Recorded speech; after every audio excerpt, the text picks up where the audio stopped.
The Puppetman is now premiering on Shudder and is the newest Shudder original to premiere on the Shudder streaming service.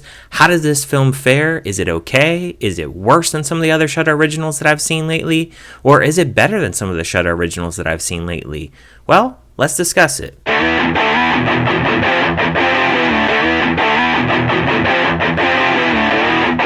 Puppetman is a convicted killer on death row, always maintaining his innocence, and that it was an evil force controlling his body as he slaughtered his victims. Now Michal, the killer's daughter, begins to suspect that there may be some truth to her father's claim.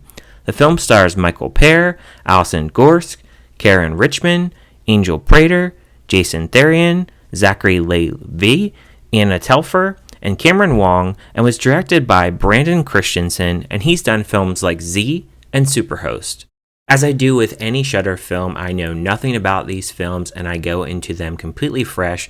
With this film and this director, I have seen one previous film from him. I have seen the film Z, which I actually thoroughly enjoyed, and I actually do have a copy of that film. So I do have a little bit of history with this director, and that's the only movie that I have seen when actually going into The Puppetman.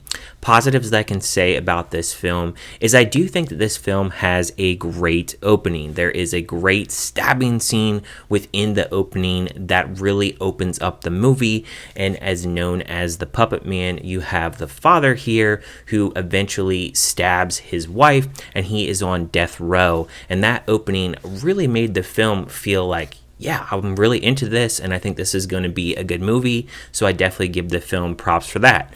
The main actress playing Michal, I thought she did a really good job. She is the survivor of the father that's on death row, and she has this underlying mystery of why her father actually did this, and there's some other things going on as well within the film.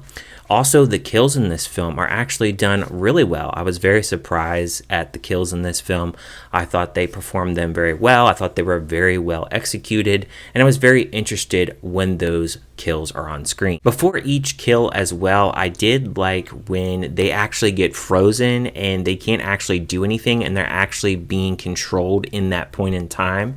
I like that they did a really good job acting that part out. It didn't feel fake or phony, and it felt like there was this really big force that was really just holding them down and really making them do these things and just crazy things and crazy different kills.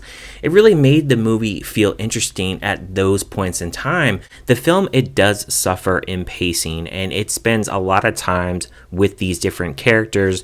They're all basically teenagers, and some of them you can feel a little bit of sympathy for, others you feel are just completely annoying, and then others are just kind of in the middle. And of course the lead I really cared for. So other than them spending so much time on these characters, I felt like the pacing, it really did slow down. But then in between that pacing, the kills that they actually throw on screen, it makes you really get into the movie.